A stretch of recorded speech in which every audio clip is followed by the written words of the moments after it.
मुल्क भर में मोबाइल फोन सर्विस मुअत्तल है। वोटर्स और पोलिंग अमला शदीद मुश्किलात का शिकार है। इससे पहले जैसे कि हमने आपको आगाह किया कि जो कंप्लेंट सेंटर है इलेक्शन कमीशन का, उससे भी शिकायत मौसूल होने में ज़ाहिर है परेशानी है। शहरी अपनी शिकायत दर्ज नहीं करवा सकेंगे। वहाँ पर भी मुल्क भर में मोबाइल फ़ोन सर्विस मुअत्तल है, जिसकी वजह से वोटर्स और पोलिंग अमला शदीद मुश्किलात का शिकार है।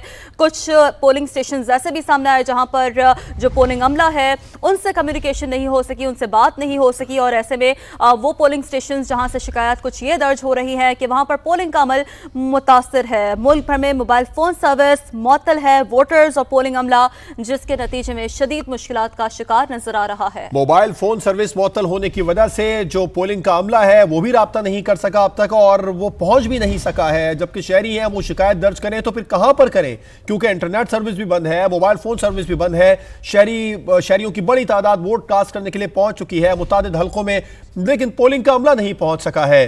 तो शिकायत के लिए जो कंप्लेंट सेल बनाया गया था वो भी इस वक्त खामोश हो गया है, और कंप्लेंट सेल में शिकायत भी रुक चुकी हैं। मुल्क भर में मोबाइल फोन सर्विस मुअत्तल कर दी गई है। इस मोबाइल फोन सर्विस को मुअत्तल करने के हवाले से चीफ इलेक्शन कमिश्नर का मौक़िफ़ ये सामने आया कि हम वज़ारत दाखिला के कामों में रुकावट नहीं बन सकते हैं। अभी अगर हम हुक्म जारी कर दें कि मोबाइल फ़ोन सर्विस खोल दी जाए और उसके बाद में अगर कोई दहशतगर्दी का वाक़या पेश आ जाए तो उसका जिम्मेदार कौन होगा, इसलिए वज़ारत दाखिला के काम में रुकावट नहीं डाल सकते हैं। बलूचिस्तान में उन्होंने हवाला दिया कि दहशतगर्दी के 2 वाक़यात पेश आए थे, क़िला सैफुल्लाह और खानोज़ई में। उसके बाद में सिक्योरिटी खदशात हैं और सिक्योरिटी की सूरत हाल है, इसको बरकरार रखना नागुज़ीर हो गया था। मोबाइल फ़ोन सर्विस मुअत्तल, वोटर्स और पोलिंग अमला शदीद मुश्किलात का शिकार है।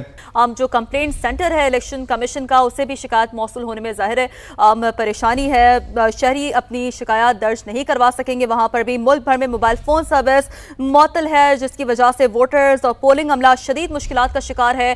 कुछ पोलिंग स्टेशन ऐसे भी सामने आए जहाँ पर जो पोलिंग अमला है उनसे कम्युनिकेशन नहीं हो सकी, उनसे बात नहीं हो सकी, और ऐसे में वो पोलिंग स्टेशन जहाँ से शिकायत कुछ ये दर्ज हो रही है कि वहाँ पर पोलिंग का अमल मुतासिर है। मुल्क भर में मोबाइल फोन सर्विस मुअत्तल है। वोटर्स और पोलिंग अमला जिसके नतीजे में शदीद मुश्किलात का शिकार नजर आ रहा है। मोबाइल फोन सर्विस मुअत्तल होने की वजह से जो पोलिंग का अमला है वो भी राब्ता नहीं कर सका अब तक, और वो पहुंच भी नहीं सका है। जबकि शहरी है वो शिकायत दर्ज करें तो फिर कहां पर करें, क्योंकि इंटरनेट सर्विस भी बंद है, मोबाइल फोन सर्विस भी बंद है।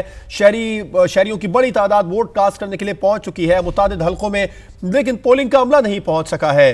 तो शिकायत के लिए जो कंप्लेंट सेल बनाया गया था वो भी इस वक्त खामोश हो गया है, और कंप्लेंट सेल में शिकायत भी रुक चुकी हैं। मुल्क भर में मोबाइल फोन सर्विस मुअत्तल कर दी गई है। इस मोबाइल फोन सर्विस को मुअत्तल करने के हवाले से चीफ इलेक्शन कमिश्नर का मौक़िफ़ ये सामने आया कि हम वज़ारत दाखिला के कामों में रुकावट नहीं बन सकते हैं। अभी अगर हम हुक्म जारी कर दें कि मोबाइल फ़ोन सर्विस खोल दी जाए और उसके बाद में अगर कोई दहशतगर्दी का वाक़या पेश आ जाए तो उसका जिम्मेदार कौन होगा, इसलिए वज़ारत दाखिला के काम में रुकावट नहीं डाल सकते हैं। बलूचिस्तान में उन्होंने हवाला दिया कि दहशतगर्दी के 2 वाक़यात पेश आए थे, क़िला सैफुल्लाह और खानोज़ई में। उसके बाद में सिक्योरिटी खदशात हैं और सिक्योरिटी की सूरत हाल है, इसको बरकरार रखना नागुज़ीर हो गया था। मोबाइल फ़ोन सर्विस मुअत्तल, वोटर्स और पोलिंग अमला शदीद मुश्किलात का शिकार है।